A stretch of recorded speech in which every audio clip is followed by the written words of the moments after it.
livro, o capítulo de número 7, a visão dos 4 animais simbólicos. A partir do capítulo 7 do livro de Daniel, do 7 até o 12, nós temos uma mudança radical no estilo literário. Por quê? O estilo literário da primeira parte é totalmente histórico, embora tenha alguma coisa relevante no sentido profético, escatológico, mas a base do capítulo 1 ao 6 é histórico.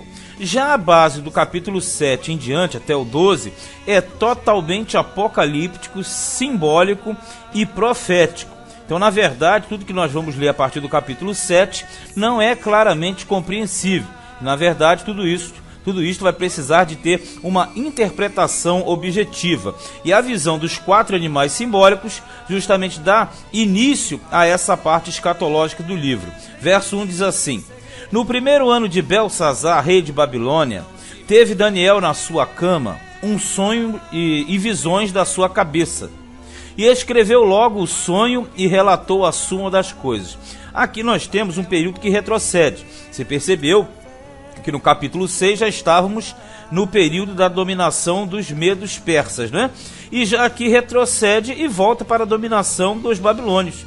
Mas na verdade, esse período aqui, como é um período das profecias escatológicas, na verdade é um apanhado, é um recolhimento, um ajuntamento de tudo aquilo que Daniel recebeu ao longo de sua vida e de sua caminhada como profeta de uma forma mundial, o qual ele foi esclarecendo tudo isso. Então ali diz que ele teve visões na sua cama e logo depois escreveu, registrou tudo isso. 2. Falou Daniel e disse: eu estava olhando na minha visão da noite, e eis que os 4 ventos do céu combatiam no Mar Grande. O Mar Grande, aqui no caso, é o Mediterrâneo, que banha toda aquela costa ali daquele Oriente. E ele diz que viu 4 ventos no céu. Vento em profecia sempre é ligado à guerra. Vento que é ligar sempre à guerra. E aqui ele tem essa visão do justamente o Mar Grande, 4 ventos que simbolizam os 4 cantos da terra, ou os 4 pontos cardeais, e ele vai ter essa visão que é muito grande, porque ele diz assim, ó, e 4 animais grandes, diferentes um dos outros, subiam do mar. E quando nós falamos de mar, geralmente em profecia, mar é povos, nações. Então a visão que ele está tendo aqui é a visão do mar, a visão dos animais e a visão do vento. O vento é guerra, o mar são povos, nações. E os animais são, na verdade, os dominadores. Isto aqui nos arremete para o capítulo de número 2, na estátua de Daniel. Na verdade, esses 4 animais, eles vão ser equivalentes a cada parte da estátua que Daniel decifrou no capítulo 2. E você percebe que a visão que ele está tendo é uma visão confusa para ele, porque ele não tinha essa abertura de entendimento pela falta de Jesus, do Espírito Santo, das Escrituras de uma forma geral. E você percebe também que essa visão do Mar Grande, esse agito, esse caos, nos arremete também para o Gênesis capítulo de número 1, percebe? É como se fosse, na verdade, uma dominação do Todo-Poderoso, do Criador, sobre todas as coisas. Aí o que ele vai ver a partir do 3 são os 4 animais grandes que sobem do mar, ou seja, que sobem das nações. 4. O primeiro era como leão e tinha asas de águia. Eu olhei até que lhe foram arrancadas as asas, e foi levantado da terra, e posto em pé como um homem, e foi-lhe dado um coração de homem. Aqui, na verdade, a primeira visão do primeiro animal, que é como leão e asas de águia, simboliza, na verdade, a primeira parte da estátua, que seria a cabeça de ouro, ou o rei Nabucodonosor e o Império Babilônico. Porque nós sabemos que o rei Nabucodonosor, em determinados momentos, ele vacilou de forma extrema, de maneira que Deus fez com que ele virasse um bicho, e depois o restaurou ao seu estado original. Este é o primeiro animal. 5. Continuei olhando, e eis aqui o segundo animal, semelhante a um urso, o qual se levantou de um lado, tendo na boca 3 costelas entre os seus dentes. E foi-lhe dito assim: levanta-te e devora muita carne. Na verdade, este segundo animal, que é um urso, o primeiro é um leão com asas de águia, o segundo é um urso que abocanha e come muita carne, este segundo animal equivale ao segundo império mundial da estátua, que na verdade é o Império Medo-Persa. E vamos continuar, versículo 6. Depois disso, eu continuei olhando, e eis outro, semelhante a um leopardo, e tinha 4 asas de ave nas suas costas. Tinha também esse animal 4 cabeças, e foi-lhe dado domínio. Veja bem, este terceiro animal, o leopardo, ele equivale à dominação grega.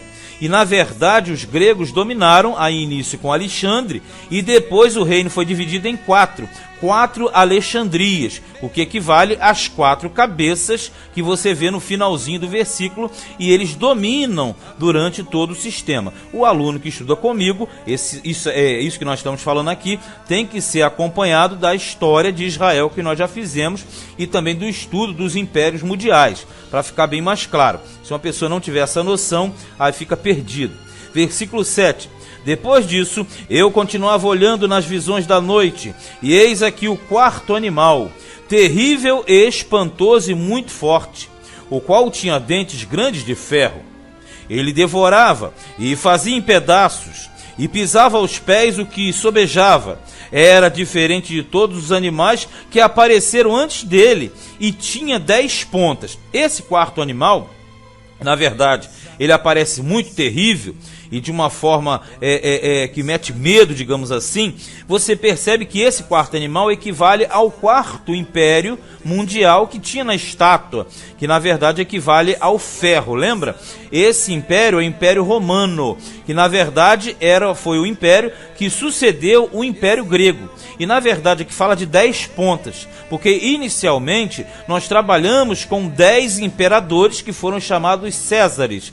Os Césares foram aqueles que dominaram em grande escala durante a dominação do Império Romano. Vejamos então a visão que ele teve de um grande mar que é o Mediterrâneo, mas que nos leva para a criação, para o início.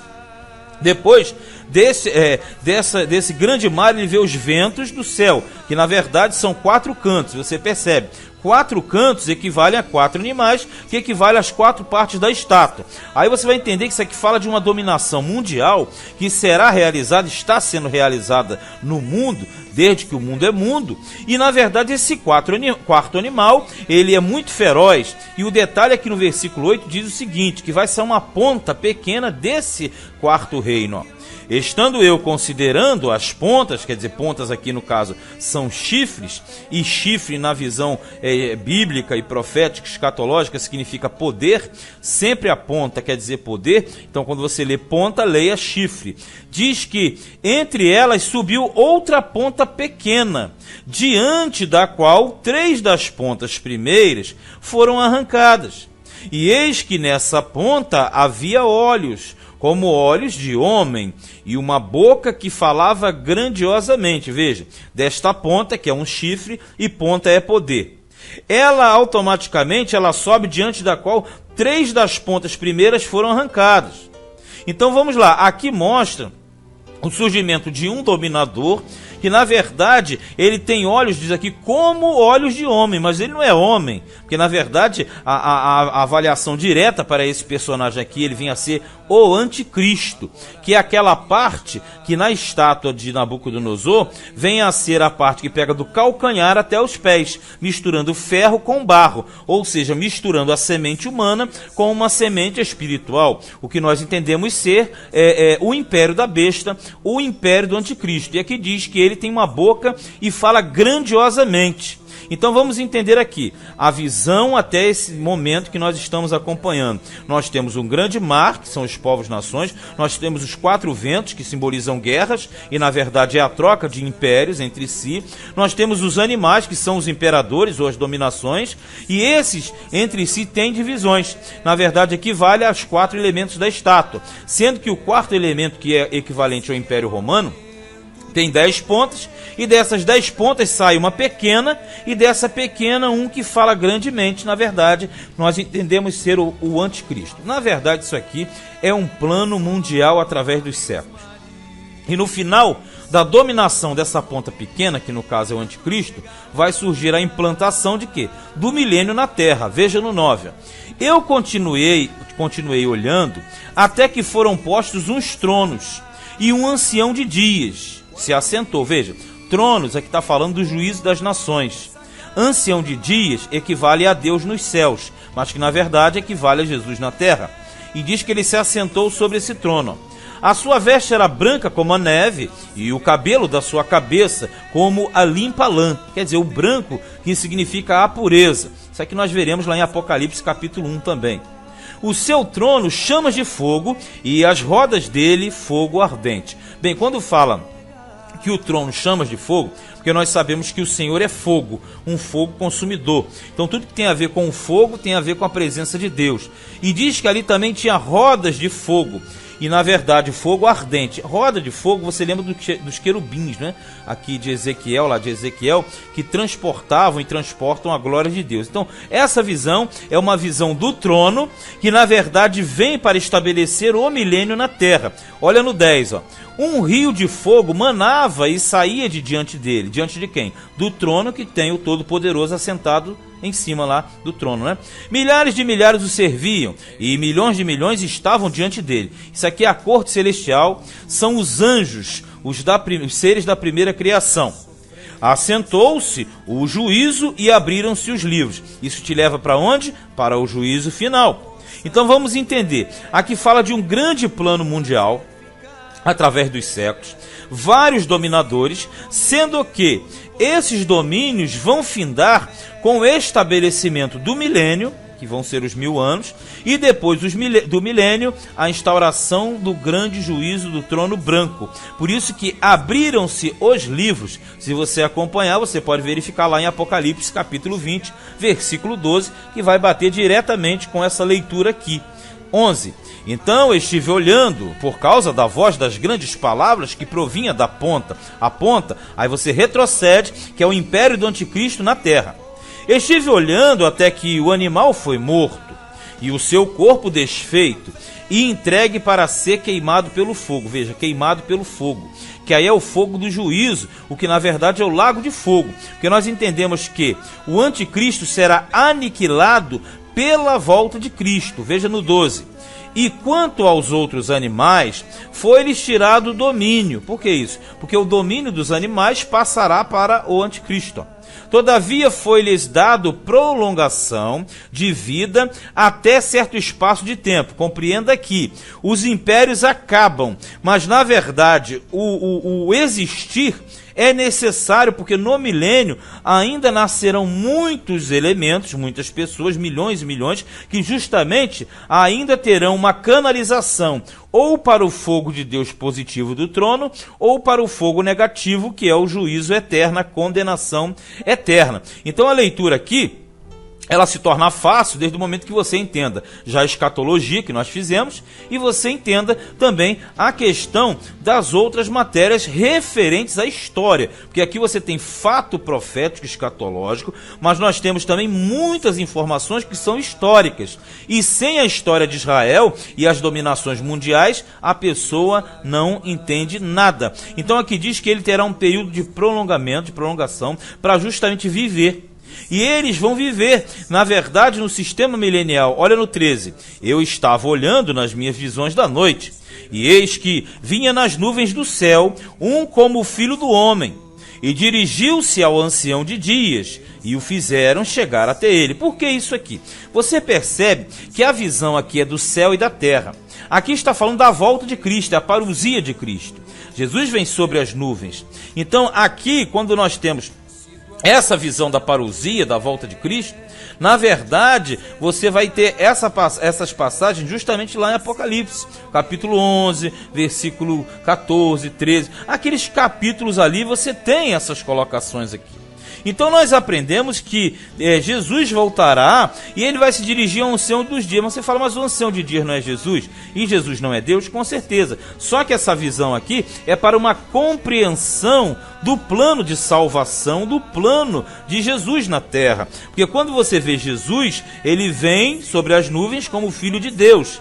mas na verdade ele é o próprio Deus que julga as nações e que realiza o juízo final também. Por isso que aqui diz que ele chega e ele estabelece o reino dele. Olha no 14: e foi-lhe dado o domínio e a honra e o reino para que todos os povos, veja, nações e línguas, o servissem.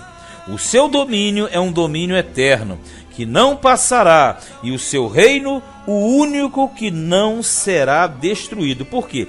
O reino de Cristo aqui equivale à pedra que desce e esmaga a estátua a partir dos pés. Lembra do capítulo 2? Porque os pés justamente equivalem ao império da besta, ao império do anticristo.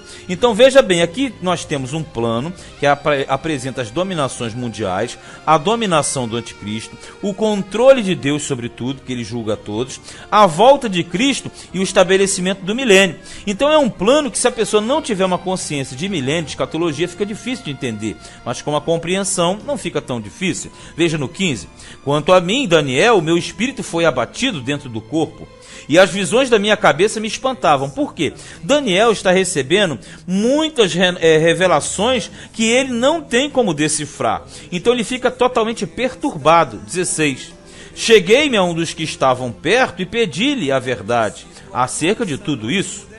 E ele me disse e fez-me saber a interpretação das coisas. Isso aqui, no caso, é um anjo. Dentro do que ele tinha, ele procurou explicação. Então, um anjo vai falar com ele. Estes grandes animais, que são quatro reis que se levantarão na terra. Você já sabe isso que eu falei, é só você lembrar também da estátua de Nabucodonosor. Mas os santos do Altíssimo receberão o reino e possuirão o reino para todo sempre e de eternidade em eternidade. Como é que possui o reino? Porque com a volta de Cristo será estabelecido o milênio e aqueles possuirão a terra. Quem possuirão a terra? Aqueles que são os santos do Altíssimo. Só que nós não podemos fazer confusão. Santos do Altíssimo aqui são aqueles que entrarão no milênio e não santos do arrebatamento. Porque quando Jesus levará a igreja, eles voltarão, a igreja voltará com Jesus aqui para reinar. Então não pensar que esses santos aqui, que ele fala no 18, são a parcela da igreja. Nós devemos entender que o grande plano de Deus, ele é mundial, universal. E ele atinge a igreja, Israel, as nações, o povo milenial e etc. Que não é o caso aqui, porque nós não estamos falando de escatologia. 19. Então tive desejo de conhecer a verdade a respeito do quarto animal, que é aquele que sai a ponta pequena, que era diferente de todos os outros, muito terrível, cujos dentes eram de ferro e as suas unhas de metal, que devorava, fazia em pedaços e pisava aos pés o que sobrava. Olha só, o que ele tem aqui, na verdade, é uma dúvida quanto esse animal mais feroz, que nós entendemos ser o próprio anticristo. Isso na questão profética, na questão escatológica. Mas a curto prazo, esse elemento já surgiu. E nós vamos falar dele. É o Antíoco IV Epífanes. Porque na verdade ele foi uma prefiguração deste elemento, desta dominação. Só que Antíoco IV Epífanes, ele surgiu dentro da divisão do Império Greco-Macedônico. E ele não surgiu do Império Romano. Então nós entendemos que a curto prazo já se cumpriu, a longo prazo há de se cumprir. Aí veja bem aqui no 20, ó. E também das 10 pontas que tinha na cabeça e da outra que subia, de diante da qual caíram 3. Daquela ponta, digo, que tinha olhos e uma boca que falava grandiosamente, e cuja aparência era mais firme do que o das suas companheiras. Quais companheiras? As pontas. As pontas, os chifres equivalem ao poder. Vamos compreender isso aqui.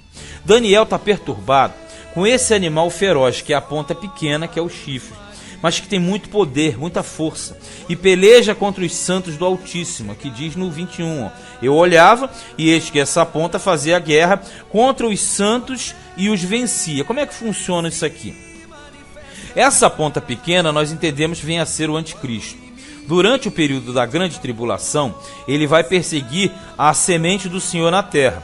Por isso que muitos serão martirizados e mortos por causa de não receber a marca da besta, ok?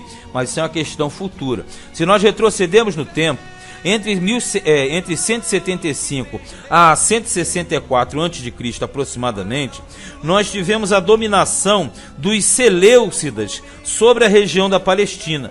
E nesta ocasião, um homem chamado Antíoco IV Epífanes, que eu já falei até nessa passagem, ele justamente foi rei da Síria nesse espaço de tempo, entre 175 e 164. Esse sujeito se auto-intitulou Epífanes. Epífanes significa Deus manifestado. Para você ter uma ideia, hein? Epífanes significa Deus manifestado. É uma palavra de origem grega. É só você lembrar de Epifaneia e Epífanes. Então, quando ele diz que ele era o próprio Deus manifestado, o que ele fez? Ele foi profundamente arrogante, destruiu as situações que já existiam, foi até a Palestina, abominou o templo, tirou o altar de Deus, do Senhor, e levantou uma estátua a Zeus, dentro justamente do templo. E ali o que ele fez? Ele tirou o sacrifício contínuo ao Senhor e ele estabeleceu o culto aos deuses pagãos e sacrificou um porco sobre o altar. Você sabe que o porco é animal imundo. E ele sacrificou esse porco sobre o altar do Senhor. Então, na verdade, esse cidadão, ele foi uma prefiguração do anticristo. Só que na ocasião ele perseguiu a linhagem real dos judeus. E a família dos Macabeus foi quem expulsou o Antíoco IV Epífanes. E no caso fez a purificação do templo, aonde surgiu a chamada festa do Hanukkah, que é a festa da dedicação, da purificação do templo, ok? Só que esse elemento do passado, e você percebe, ele foi simplesmente uma prefiguração do anticristo. Então, esta prefiguração há de se cumprir durante a grande tribulação, quando o diabo novamente introduzirá um ser, no caso o filho dele, para perseguir a semente de Deus. Então o Daniel estava ali com dúvidas a respeito disso.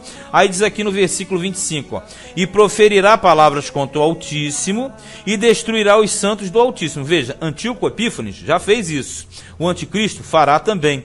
E cuidará em mudar os tempos, quer dizer, os tempos, o calendário e a lei. Então Antíoco IV Epífanes, ele fez isso, sabe quanto?